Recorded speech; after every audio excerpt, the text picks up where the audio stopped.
Hello there. It seems we have new research linking meat alternatives, meat substitutes, and depression, with an increase in 42% between vegans who don't eat that kind of fake meat and those who do. I'm not sure why you'd want to eat it. To me, it seems pretty disgusting, honestly, but that's personal opinion, obviously. You do whatever you want. It says here, as concern over the environmental impacts of meat consumption grows, more consumers are switching to plant-based meat alternatives. Now, what do they mean with more? This is a survey that basically said that 2 in 3, 65% reported eating products that attempt to make basically fake meat in the past year, and 20% consume them at least weekly, 22% consume them daily. I'd say that if you consume it daily, you probably could be said to have switched, I guess. But if you eat it once a week, it's something in addition. It's not really a substitute for meat. Anyway, these processed foods, which can be based on soy, almonds, other nuts, or even fungi, offer it is a convenient and tasty ways to add protein to your diet without relying on beef, chicken, or other meat sources.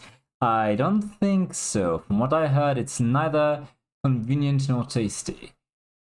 Now, like other processed foods, some plant-based meat alternatives contain high amounts of sodium or other less than healthy ingredients, although the exact amount varies depending on how the products are manufactured. Research on the health-related benefits and risks of plant-based meat alternatives has been limited, but a new study published December 16 in Food Frontiers aimed to change that. The findings show that eating plant-based meat alternatives didn't have any extra health risks or benefits compared to not eating these processed foods.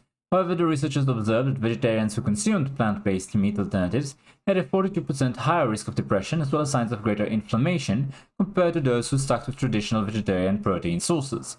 The overall findings are reassuring, suggesting that plant-based meat alternatives may be a safe option when they are part of an overall balanced diet, said the author, Nofar Geifman, PhD, a professor of health and biomedical informatics at the University of Surrey in the United Kingdom.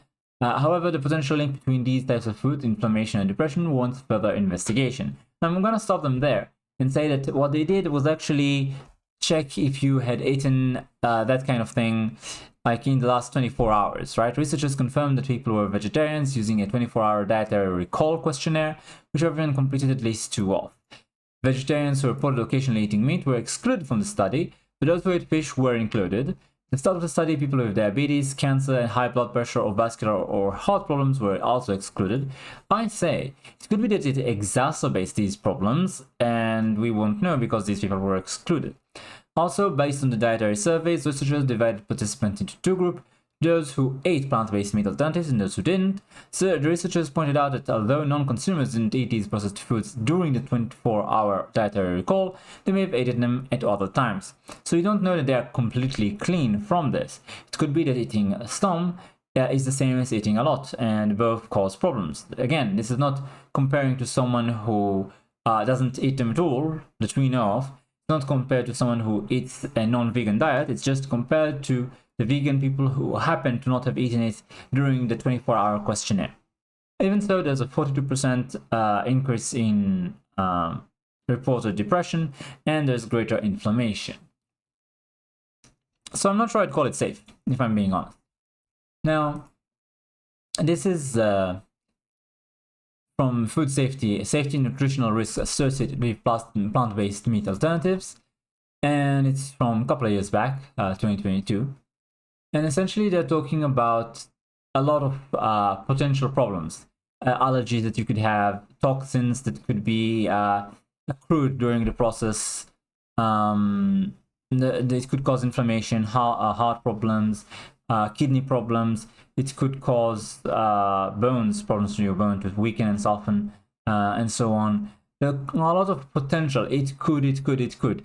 Since this is a rather new trend, we don't have long-term studies to prove for sure whether it does or not. But there are quite a lot of these problems that arise from things like the processing concerns, the product formulation, etc., allergies that it could cause. There's also the risk that you might not be able to draw upon the nutrients from whatever food it is as you would from a natural source. So because it is ultra processed, it might be more difficult to extract what your body needs from whatever it is that you're eating. You know, it might contain the minerals and vitamins that you need, but your body might simply not manage to draw these things out of the food and use them. So they might just be thrown out of the trash, essentially. After saying all of that, do I want to try meat alternatives? Absolutely not. You can tell me that I would have to do it in order to save the planet, or that it might shorten my life. I saw a interesting survey where basically it says that 75% of people said that they would continue eating meat even if you told them that it's going to shorten their lifespan by 10 years. So people are very serious about this. I am not going to eat meat alternatives unless I am literally forced to. That's my personal opinion, and I know a lot of people who think the same. In my opinion, the attempt to force these things on the population, citing climate change as a very main reason to do so. Not that I'm saying climate change isn't real. Of course, YouTube, of course it's real. But regardless whether it's real or not, doesn't change the fact that I am not willing to replace meat with these alternatives. I'm not willing to give up meat, chicken, fish, etc., and products like eggs and cheese. Not that I eat that much cheese, but yeah. Regardless, I want to hear what you people think. Do you think that it's a good idea to try and move forward with these products? Do you trust the people who make them? Do you think that it's wise to try and replace what nature has given us, what essentially humans have been eating since the beginning of time, as far as we are concerned, with something that came from a lab? Or do you think that it's not such a good idea, that these are very complex, but to put it, foundational building blocks of life that we're messing with here, that humans don't yet know enough to guarantee that there will not be potential side effects, especially long term, and that we should stick to things that are not ultra processed for our own health, and find some other solutions to potential problems that could arise from it.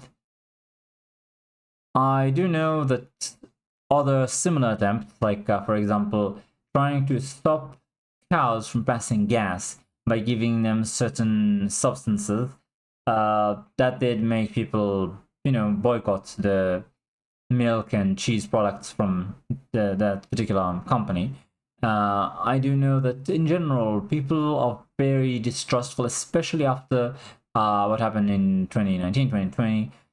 People are very, very distrustful of the sort of scientific health community. I feel the same. And so being told that something is safe and effective is pretty much the biggest red sign that you could have right now. I don't see people adopting this kind of thing unless they're forced, unless they have no choice, and even then it's going to take a while. I do remember the pictures of empty, barren shelves with only Beyond Meat and Impossible Meat and that sort of thing remaining. Do you remember there was a time where we had a bit of a scare and people thought, well, there might be scarcity, and everybody just went and bought a lot of toilet paper too. And of course, they cleaned up all the shelves in the supermarket except for the fake meat. That thing stayed right there. So I guess people don't really want that much of it. Even if you say that 22% eat daily, I'm very surprised. I wouldn't think so. I mean, if 1 in 5, wouldn't they want to stock up on it and it would just fly off the shelves in such a scarcity situation? Yeah, something doesn't make sense to me, honestly. I really don't believe it. Maybe they include a wide range of products, including some that are less egregious. I'm not sure. Regardless, the long and short of it is, there are some concerns about the safety and the efficacy of meat alternatives as food, and we will know in the long term. For now, people who are trying it are volunteering to be guinea pigs and letting the rest of us find out through them. Very brave of you, or stupid. Thanks for watching. Like, comment, subscribe, and I'll see you next time.